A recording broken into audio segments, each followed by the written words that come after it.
പ്രിയപ്പെട്ട എൻ്റെ സ്നേഹത്തിന് ഇന്നലെ നിന്റെ കൂടെ നടക്കാൻ വന്നപ്പോൾ ഞാൻ കരുതിയില്ല എൻ്റെ ജീവിതത്തിൽ ഏറ്റവും മനോഹരമായ നിമിഷങ്ങളായിരിക്കും എന്നത്.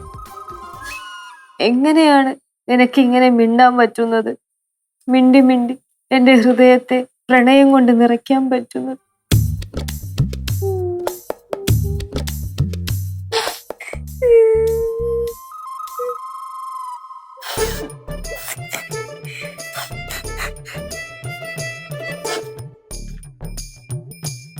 പ്രിയപ്പെട്ടവനെ, നിന്നെ നോട്ടം എൻ്റെ നെഞ്ചു കീറി പൊളിക്കുന്നു.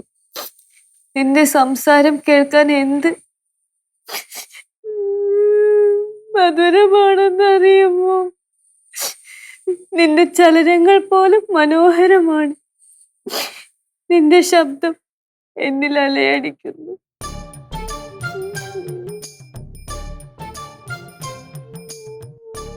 ചേച്ചി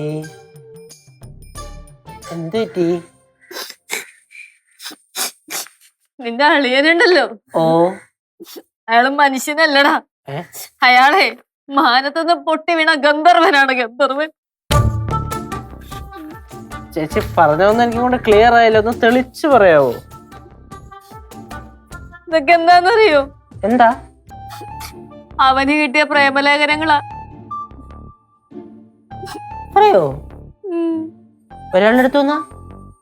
അല്ല, പല പല ആൾക്കാരുടെ അടുത്തതാ.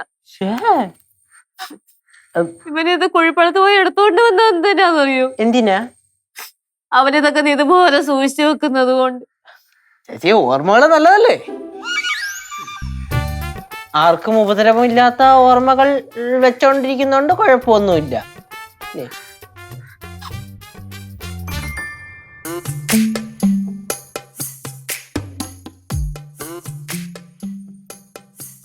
എന്റെ മാത്രം നിനക്ക് മഴ നിർത്താതെ പെയ്യുകയായിരുന്നു. ഇവിടുത്തെ ഇറയത്തു നിന്ന് ഓരോരോ മഴത്തുള്ളിയും എൻ്റെ കൈകളിലേക്ക് ഇറ്റിറ്റ് വീഴുമ്പോൾ നീ ആദ്യമായി എന്നെ തൊട്ട നിമിഷം എനിക്ക് ഓർമ്മ വരുന്നു. അതുപോലെ ഒരു നിമിഷം ഇനി എന്ന് എന്നിൽ പൂക്കും. ആ പൂക്കാലത്തിനായി ഞാൻ കാത്തിരിക്കുന്നു എന്ന് സ്വന്തം മഴ. തേങ്ങയാണ് വിഷയം മഴയല്ലേ? അപ്പൊ പെണ്ണിന്റെ പേര് മഴയെന്നായിരിക്കും. അങ്ങനെ എന്റെ പേരൊന്നൊന്നുമില്ല. മഴ, വെയില്, ഇല, ശബ്ദം, വേനൽ, കാറ്റത്തൊക്കെ പറഞ്ഞ് എഴുതിയേക്കുന്നത്. ആണോ? എടാ സിദ്ധൂര്, ഞാൻ എന്തോ ഒരു ലവ് ലെറ്റർ എഴുതി കൊടുത്തിട്ടുണ്ടടാ. എന്നിട്ട് ഒരെണ്ണം പോലെ എനിക്ക് ഇങ്ങോട്ട് അതില്ല. ചേച്ചി അളിയൊരു റൊമാൻറ്റിക് കില്ലാടി തന്നെ കേട്ടാ. ഐ മീൻ ചില പേരൊക്കെ എല്ലാവർക്കും ഓരോന്നോരോ സെറ്റാക്കുന്നോണ്ട് പറഞ്ഞതേ ഉള്ളൂ. അവൻ ഇത്രയും കത്തുകൾ സൂക്ഷിച്ചു വെച്ചിട്ടുണ്ടെങ്കിൽ സൂക്ഷിച്ചു വെക്കാത്ത വേറെ എന്തോരം കത്തുകൾ ഉണ്ടാവും. അൺലിമിറ്റഡ് കൊറേ കാണും. ഇതിനെക്കാളെ മറുപടി എഴുതി കാണൂല്ലേ? എനിക്ക് വയ്യ. എന്നാലും ഇത്രയും കാമുകിമാരുണ്ടായിരുന്ന ഒരുത്തനെയാണോ ദൈവമേ നീ എന്റെ തലയിൽ കെട്ടി വെച്ചത്?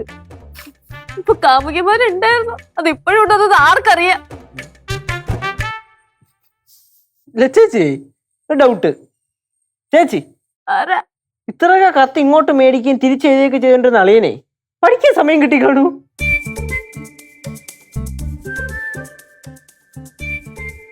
ചോദിക്കാലോ, മനസ്സിലായില്ലേ?